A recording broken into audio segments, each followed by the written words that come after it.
Okay. Regarding Ukraine, so let's talk Mm, about this Financial Times article, right? That it yeah. says inside Donald Trump's plan for the world. Mm. It says a lot of things in there. First of all, what's your general impression about this article? How reliable you think of the things in there said? Right. Well, I'm going to say this. I have inside knowledge about this. Somebody who is or claims to be close to the Trump campaign actually Mhm. contacted me some months ago, and this person said to me, "This isn't Donald Trump's plan." In fact, Donald Trump was presented with this plan by some of the people who work for him, and he looked at it and he put it aside, but that he's got actually quite different ideas, which are not really as detailed, but are more about trying to find some means to take the tension out of the relationship with Russia. So I think that is probably true, because when you actually read the Financial Times article very carefully, it's about the same plan that we learnt about back in August, early September, Mhm. which was presented to Trump at that time. There was no word that Trump himself had adopted it at that time. And if you read the Financial Times article carefully, it doesn't say that he's adopted it now. It's just a plan that some people have come up with. Now, the plan itself is unworkable. I mean, the Mhm. Russians won't accept it, the Ukrainians won't accept it, the Europeans can't implement it. Mhm. So it's an idea that's been put together by some people in Trump's entourage, very hawkish, Mhm. neocon inclined people. And basically, I think it's a mechanism to try to keep the war going rather than anything else. But I don't think that Trump himself is really very interested in it or is going to feel tied down to it in any way. So we still don't know what Trump's plan really is, right? Even though he No. said that 24 hours he could end the war, but we don't know what he has in mind. No. Well, I can tell you straight away what he has in mind, which is nothing. I don't think he has a plan.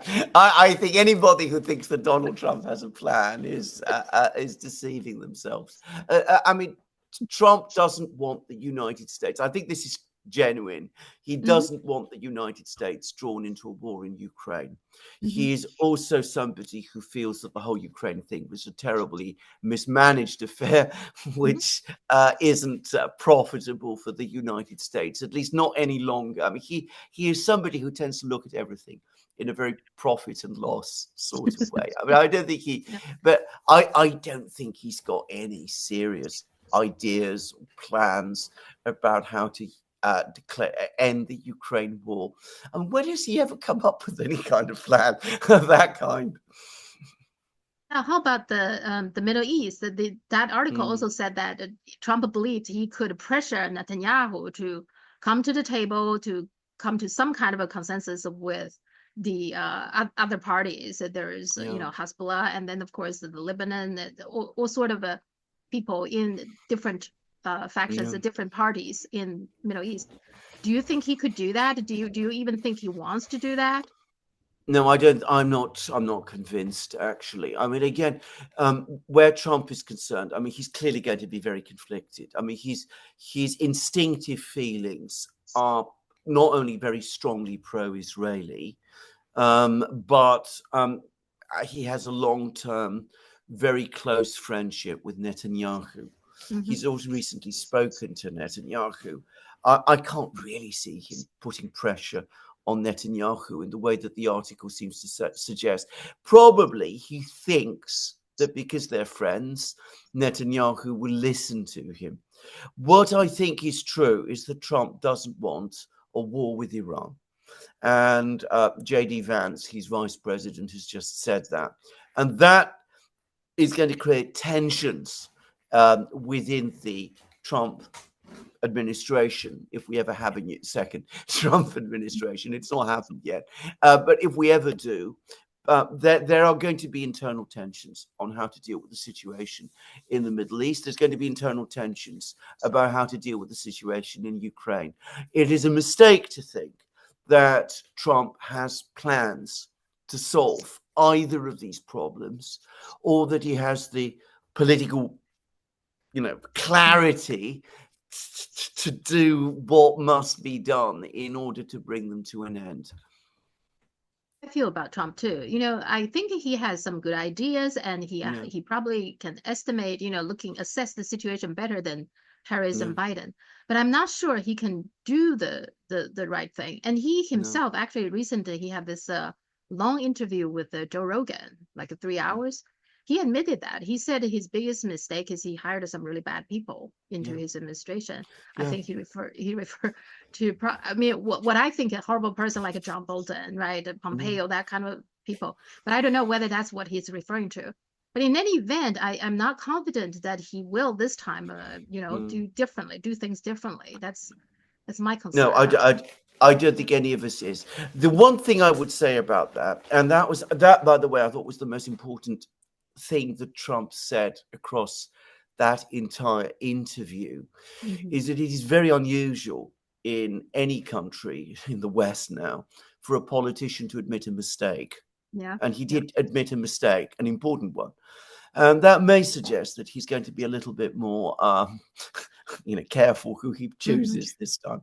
Certainly, he does seem to have a stronger team this time than the one he did in 2016, which was, just put it mildly, we didn't want barely a team at all, actually. Yeah.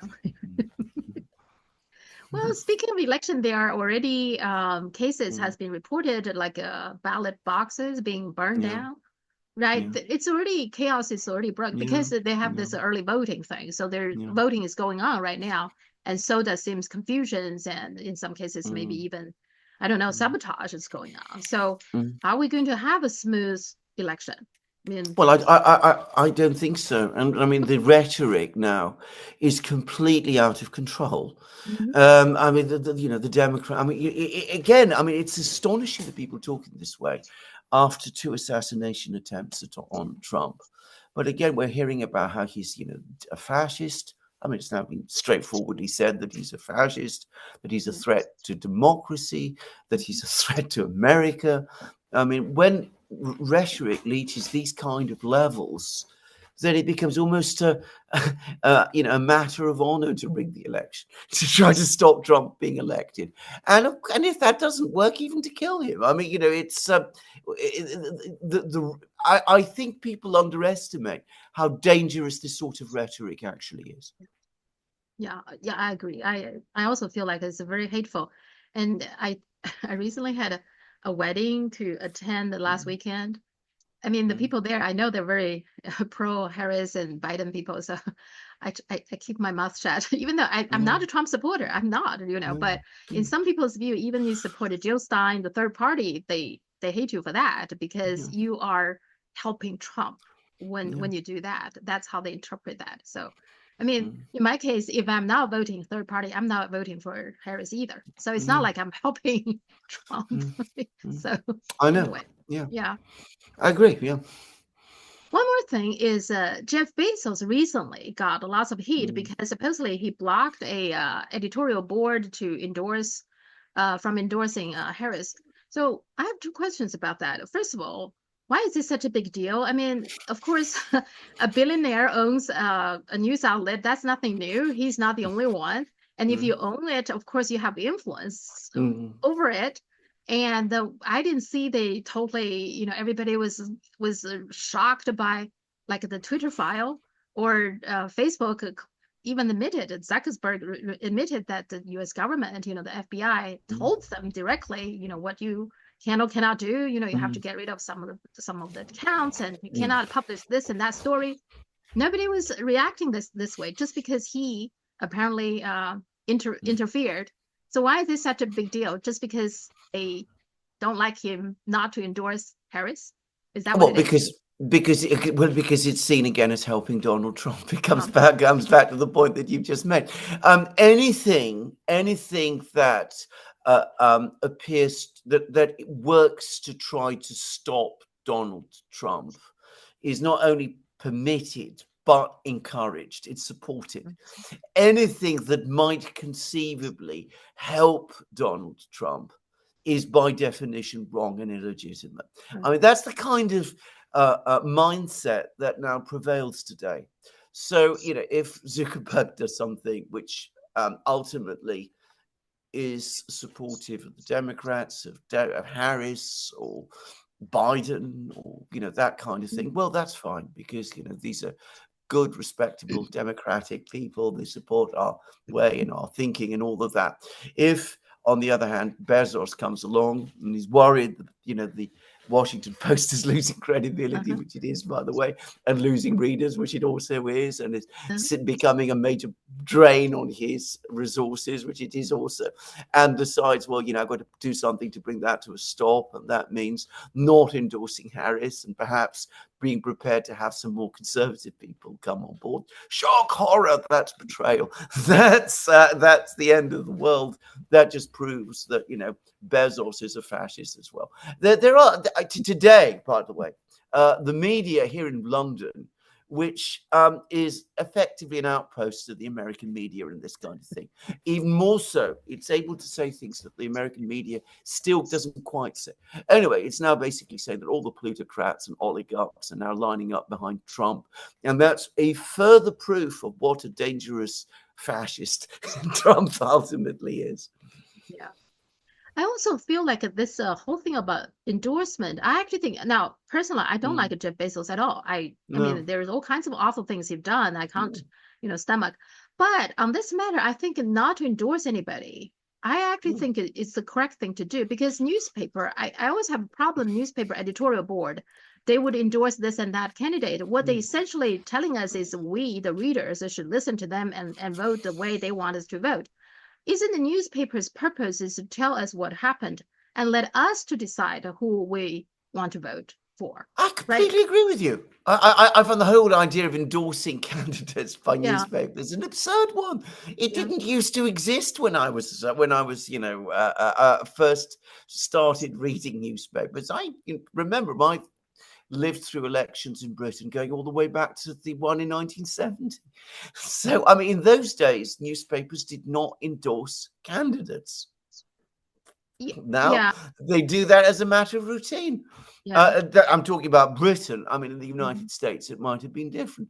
But I agree. I mean, newspapers, their purpose was to report the news, to inform. You would have commentary, you would have the editorial, and mhm. then you would have the op-ed, in which more often than not you would choose somebody, a commentator, who would argue against the editorial. That was how the old system worked, and I thought it was a good one. But all that's gone out of the way now. Now, of course, because it's the future of democracy that's at stake, we have to all take sides, and newspapers must do so, and so must their owners. And if they And take the wrong sides, then then they must be thrown into the outer darkness. and that's the conversation I had with one of the, my friend. I was like, no, I don't like Jeff Bezos. And then, what No, he's doing clearly is no. interfering with, newspapers, its own standing, what have you. But why would anybody endorse, right? Mm, The editorial board. My friend's argument is, well, they have been doing that for years. That is a long tradition, blah, blah. But I yeah. said, well, long tradition is probably it's a wrong tradition. We should change Well, that. correct. And coming back to Jeff Bezos, I should say straight away, I don't like him either. He has done far more things that are far, far worse than not endorsing Kamala Harris. Uh-huh. I mean, it's quite extraordinary that, as I say, people who up to now have been completely uncritical of Bezos, even as he's done things to his workers, which, one really shouldn't do.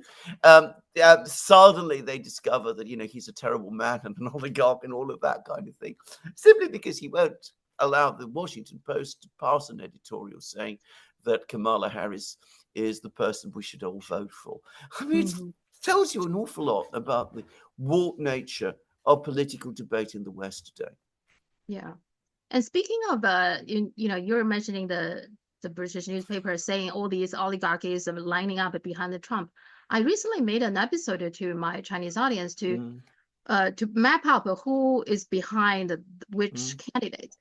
Kamala Harris has a lot of billionaires behind her. I would say pretty mm, much the whole Silicon Valley high tech mm, executive. They were all behind her, except the so-called PayPal mafia, the yeah, Elon Musk, Peter Thiel, and then David Sachs. These are the so-called yeah, PayPal mafia. Now these are the people behind Trump, but the rest of them, they were all behind Kamala. And Yeah. then my viewers, some of my viewers pointed out that the PayPal mafia actually are very anti-China.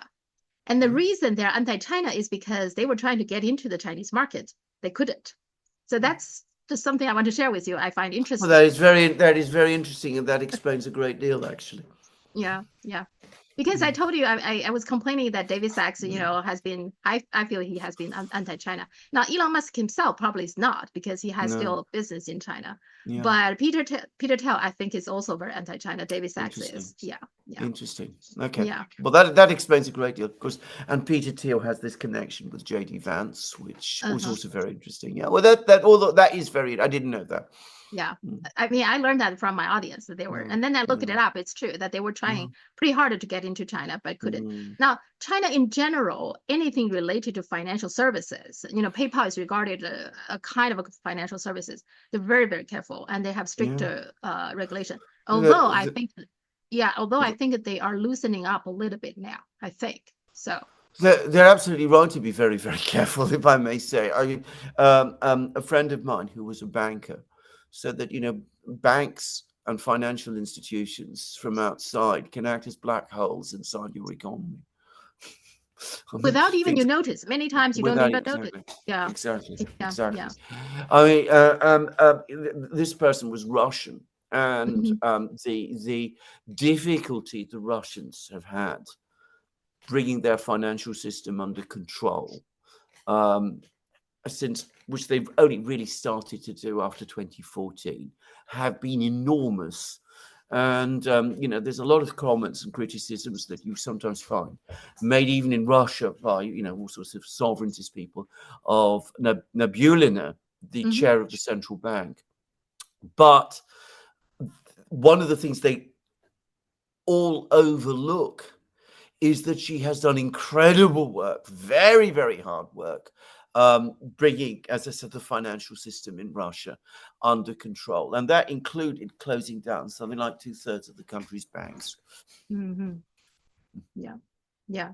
And that's, I mean, it explains that China is always very careful. And Yeah, that's the yeah. criticism. Lots of the Western bankers against China is Mm, because China is mhm. too strict in this area. So they couldn't Yeah, easily go in yeah, and grab all the yeah, money. And, yeah, yeah, yeah, that's part of the people. yeah. Yeah. Okay.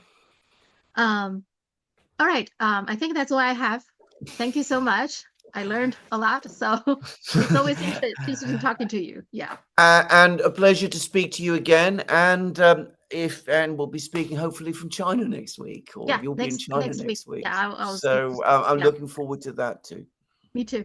Have a Thank great you. week, Sophia. You too. Bye. Bye.